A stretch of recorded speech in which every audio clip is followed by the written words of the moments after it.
Victoria crossed her arms, a smug, victorious smirk spreading across her heavily contoured face. She looked around the room, her eyes darting from chair to chair, expecting the other wealthy patrons to nod in agreement, to applaud her for taking a brave stand against the so-called immigrant invasion. Instead, they just stared awkwardly at their expensive, glossy magazines, the silence in the room growing heavier and more suffocating by the second. You could hear a pin drop on the marble floor. Rapid, heavy footsteps echoed sharply down the long, dimly lit hallway leading to the VIP section. David, the regional manager of the spa, sprinted into the lounge, his expensive leather shoes squeaking against the polished tiles. He was a tall, sharply dressed man who usually handled the most difficult, entitled clients with a practiced, corporate smile and a complimentary glass of imported champagne. He was trained to de-escalate any situation with absolute grace. But right now, his face was pale, almost translucent under the warm, recessed lighting. Cold sweat beaded on his forehead, threatening to ruin his perfectly styled hair. He had been watching the security cameras from the back office, sipping his morning coffee when the chaos erupted. He knew exactly what was happening. He knew exactly who the screaming woman was, and more importantly, he knew exactly who was kneeling on the floor. Victoria saw David bursting through the glass doors and immediately snapped her manicured fingers at him, treating him like a disobedient butler. Are you the manager in charge of this absolute disaster of an establishment? David swallowed hard, his Adam's apple bobbing nervously as his eyes darted toward Maya, who was still kneeling on the floor, calmly and methodically sweeping up the shattered glass of the expensive crystal polish bottle. Yes, ma'am. I am the regional manager of this location. Victoria practically shoved her $1,000 smartphone into his face, the screen glaring brightly. I want this woman fired immediately. Not tomorrow morning. Not at the end of her shift today. Right now, this very second. She has the absolute audacity to speak her disgusting, third-world foreign language in front of me, and she clearly does not understand basic American customer service. Do you have any idea who my husband is? We spend thousands of dollars in this commercial plaza every single month, keeping places like this afloat. If you do not drag her out of here by her apron strings right now, I will make sure this trashy little salon gets shut down by the health department before Friday. David stood completely frozen, his heart hammering against his ribs like a trapped bird. He looked at Victoria's furious, red face, contorted with ugly hatred, then looked back at Maya's calm, unblinking eyes. He opened his mouth to speak, to try and explain the catastrophic mistake Victoria was making, but the words caught in his dry throat. Victoria scoffed loudly, mistaking his sheer, paralyzing panic for intimidation.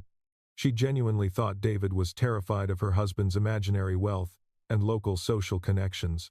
She had absolutely no idea that David was actually terrified for his own career, his mortgage, and his future. Because the woman she was currently screaming at, the woman she had just called a filthy immigrant, was literally the sole owner of the entire multi-million-dollar commercial building they were standing in. Maya slowly stood up. She brushed the white acrylic dust off her black slacks and carefully, deliberately placed the plastic dustpan on the marble counter. She did not look angry. She did not look scared. She did not look like a helpless victim waiting to be rescued. She looked at Victoria with a terrifying, absolute calmness. The kind of cold, calculated calmness you only see in apex predators right before they strike their prey in the wild. Maya raised a single, steady finger, signaling David to step back and stay completely silent. David immediately stepped back without a single word of protest, lowering his head in a gesture of deep, unquestioning respect that Victoria completely failed to notice in her blind, narcissistic rage. "Excuse me?" Victoria sneered, stepping aggressively into Maya's personal space, her breath smelling of stale coffee and unearned entitlement. "Did I say you could stand up? You are a nobody. You are just cheap, expendable labor that can be replaced by tomorrow morning. You should be on your knees thanking me for even letting you touch my feet and giving you a reason to earn a paycheck. People like you come to my country, steal our jobs, ruin our neighborhoods, and refuse to even assimilate to our culture. You are a parasite, Let me pause the story right here for a quick second. I want you to really think about this specific situation, and I want you to be brutally honest with yourself. If you were sitting in that luxury spa, watching this entitled, arrogant woman completely destroy a hardworking immigrant over a harmless 5-second conversation in another language, what would you do? Would you have the courage to stand up, risk a massive public confrontation, and tell her to shut her mouth? Or would you pretend to read a magazine, avoid eye contact, and mind your own business because it is easier to stay quiet? Do not lie to yourself. Drop a comment below right now and tell me exactly what you would do. Because watching an innocent person get bullied is one thing, but watching a sleeping tiger slowly unlatch its own cage is something else entirely. Victoria was finally running out of steam, her chest heaving heavily as she realized that her screaming was not getting the pathetic, fearful reaction she wanted. Maya was not crying. Maya was not trembling. Maya was not pleading for her job or begging for forgiveness. Maya just reached behind her neck and slowly untied the faded black apron that had shielded her true identity all morning. She let it drop to the floor, the fabric pooling around her expensive designer shoes. Then, she reached up and pulled off her cheap blue surgical mask, revealing a sharp, striking face that radiated absolute authority. She tossed the mask into the trash can with a flick of her wrist. Victoria crossed her arms, looking slightly confused but still deeply arrogant, her chin raised high. What do you think you are doing? Are you quitting? Good. Get out of my sight before I call the police and have you arrested for criminal harassment. Maya finally broke her silence, and the entire room seemed to hold its breath. When she spoke, her voice was not trembling or weak. Her accent was there, a proud, undeniable mark of her incredible journey from the bottom to the top. But her English was sharper, more articulate, and vastly more commanding than Victoria's could ever be. I am not quitting, Victoria. Maya's voice echoed through the silent room, completely shifting the power dynamic in a fraction of a second. And David will not be firing me. Because David is my employee. Victoria stood completely still. The air in the VIP lounge suddenly felt incredibly thin, as if the oxygen had been instantly sucked out of the room. David nodded slowly, his face deadly serious, confirming the absolute nightmare Victoria had just walked blindly into. This is Maya Tran, the founder and owner of the Lotus Spa franchise, David said, his voice echoing in the dead quiet room. He is my boss, Victoria. He is everyone's boss here, but I am his boss. Victoria looked like she had just been struck by a massive bolt of lightning. All the artificial warmth drained entirely from her heavily contoured face, leaving her looking sickly, pale, and ancient under the bright, warm salon lights. Her arrogant, dominant posture completely collapsed inward, as if her spine had suddenly melted. Her expensive leather designer bag slipped from her trembling, manicured fingers and hit the marble floor with a heavy, dull thud. She tried desperately to form a coherent sentence, but her jaw just opened and closed helplessly like a suffocating fish. But I am a platinum VIP member here, she finally stammered, her voice shaking violently, completely stripped of all its previous venom and power. Maya did not smile. She did not gloat. She simply reached out, picked up Victoria's heavy metal platinum loyalty card from the counter, and snapped it cleanly in half with her bare hands. The sharp crack echoed through the silent room like a gunshot. Not anymore, Maya replied softly, but her words carried the devastating, undeniable weight of a judge handing down a life sentence. Maya turned her attention to David, her cold eyes never leaving Victoria's terrified, shaking face. David, please print out a lifetime ban notification right now.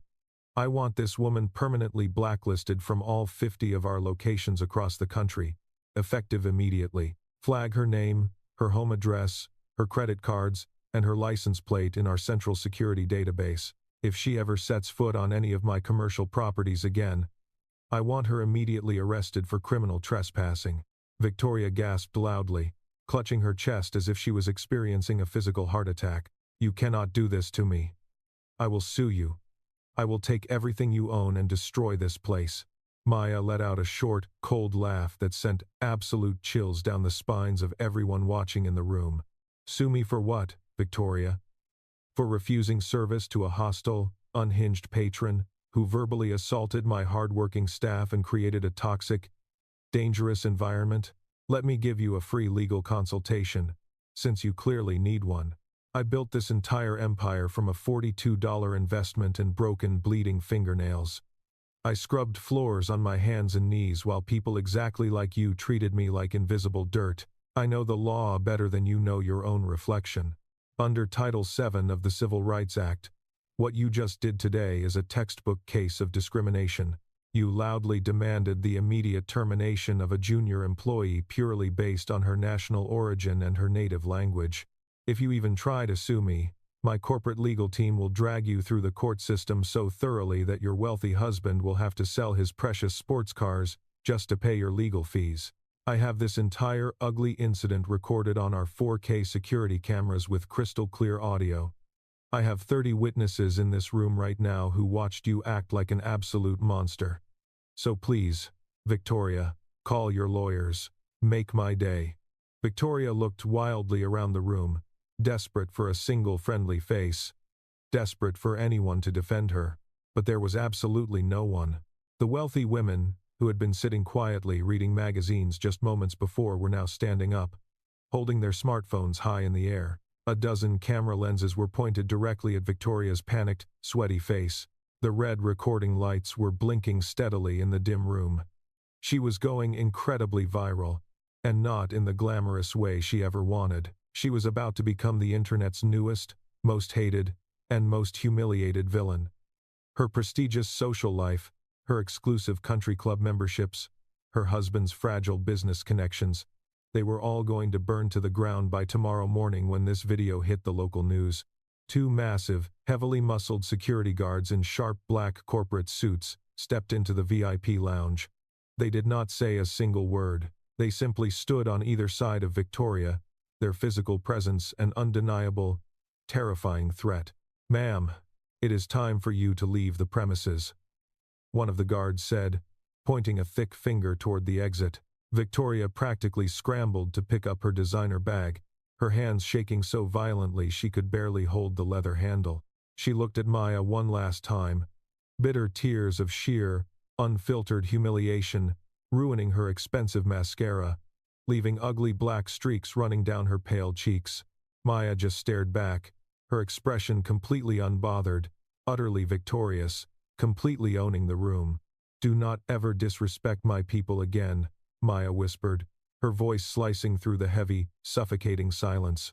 Victoria turned and practically ran out of the luxury spa, escorted closely by the massive guards, keeping her head down in absolute, miserable shame as the other customers loudly booed and mocked her on her way out. The heavy glass doors slammed shut behind her, sealing her fate. The toxic, heavy energy completely vanished from the room, replaced by a collective sigh of relief. Maya took a deep, cleansing breath, letting the tension leave her shoulders. She turned around and walked gently over to Lynn, the terrified young nail technician who was still wiping silent tears from her tired eyes. Maya gently placed a warm, comforting hand on the young girl's trembling shoulder and smiled softly. "You did absolutely nothing wrong today, Lynn. Never let anyone make you feel small just because your English is not perfect. Your hard work and your golden heart speak much louder than their bitter insults ever will. Now, let us get back to work." The entire VIP lounge erupted into massive, roaring applause, a standing ovation for the woman who built a kingdom out of nothing and protected her own. "Now, let me break the fourth wall for a second and ask you a very serious, very uncomfortable question. Look deeply at what just happened in this story. Look at how incredibly quickly the wealthy crowd turned their phone cameras on Victoria once the powerful CEO stepped in and took control. But where were all those flashing cameras when Lynn was getting screamed at and humiliated on the floor? Where was that brave, righteous energy when the victim had absolutely no money and no power? If Maya had not revealed her true, wealthy identity, if she was really just a poor, helpless nail technician trying to survive, would anyone in that room have stepped up to defend her? Would you?